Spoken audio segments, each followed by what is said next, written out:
বলেছে যে Italian Open 2024, Italian Open 2024 এটা কোন খেলোয়াড়ের সঙ্গে যুক্ত?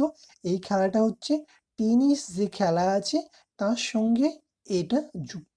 অর্থাৎ 2024 সালে ইটালিয়ান যে ওপেন খেলা রয়েছে সেখানে পুরুষদের একক শিরোপা জিতেছেন কে সম্প্রতি?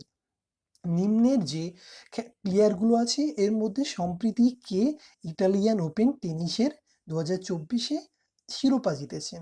তো অপশান এ আছে রাফায়েল নাদাল, সবাই তোমরা জেনে থাকবেন তিনি একজন world level tennis player. Roger Federer, Novak জোকোভিচ এবং আলেকজান্ডার জাভেরেভ। তো কি পয়েন্টগুলো কি বলা হয়েছে? Alexander Zverev won the Italian Open 2024 men singles title, অর্থাৎ পুরুষ যে ক্যাটাগরি আছে সেখানে 2024-এ আলেকজান্ডার জেভেরেভ ইটালিয়ান ওপেনের 2024 জিতেছে। তো রাইট অ্যান্সার হচ্ছে অপশন ডি, আলেকজান্ডার জ্যাভেরেভ। কোশ্চেন 2 কি বলেছে?